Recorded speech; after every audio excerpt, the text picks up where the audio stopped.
segment of the show for today. The topic is Islam in Tennessee, and of course we have the Imam from Murfreesboro to talk about some of the challenges that are faced by the Islamic population in the state of Tennessee, especially some of the more recent items that have dealt with the Tennessee General Assembly. And let's talk about the General Assembly in reference to this.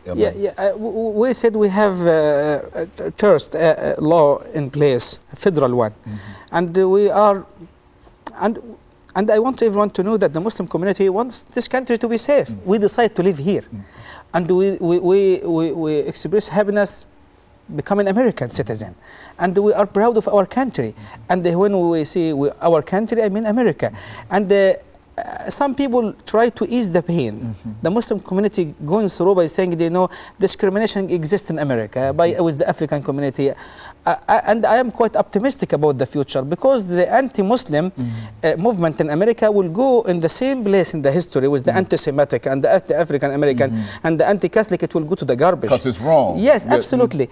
And while someone is saying this religion teaches this or that, I think we have to talk to the people within the religion. If you have any question about Islam, we welcome this, and we invite people over any time they want. And even though we have a hectic schedule, but we try so hard to respond to each email we receive. People has to realize that when they talk saying they know Islam is bad religion, so many Muslims suffer.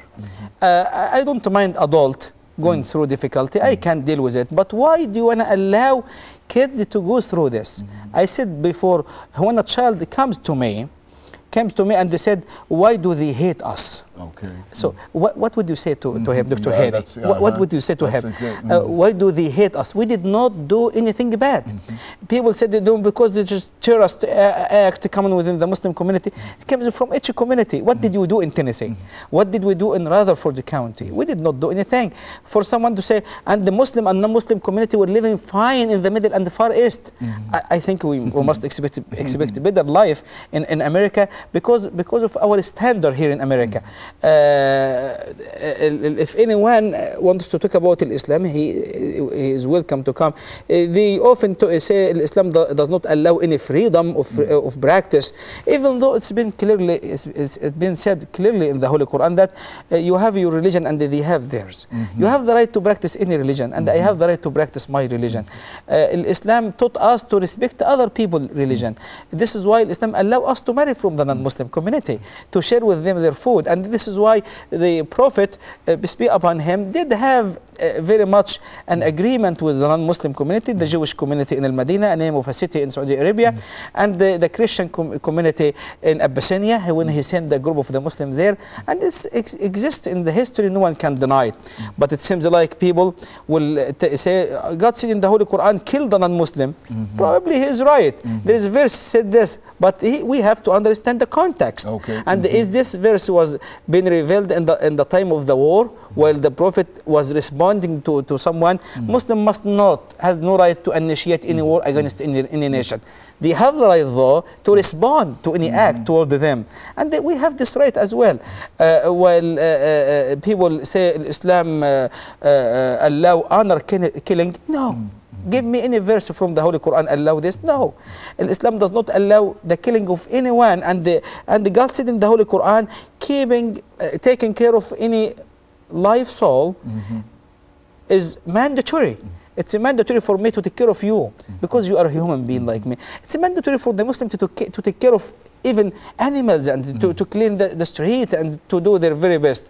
Are the Muslims all perfect? No. Obviously, they are people. They are not angels. But I can claim that the majority of them are fine. Like the majority of the Christian people are fine. The majority of the Jewish community are fine. If the majority aren't fine, we could be in a mess. The majority are fine. And why don't you give the Muslim community a chance? Get to know them. If they are good, deal with them as a good people. I said before, if anyone, Muslims at least, decide to do anything bad, I will be the first one to report to him to the Homeland Security or the FBI.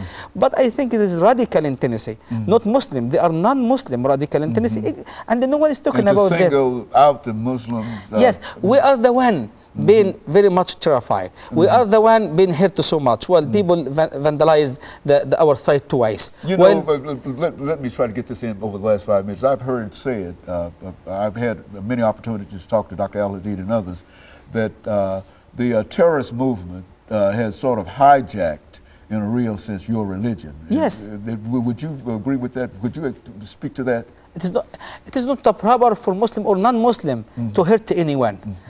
And the Muslim community in Tennessee, they are the one being hurt. We in Rutherford County, we are the one, our sign vandalized twice. People burn machines in the site. We did not do anything toward anyone.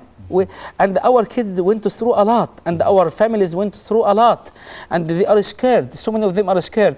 And I am not seeking sympathy, but I am saying, if you will push too hard, very reasonable people, I think it can be a way for creating radical.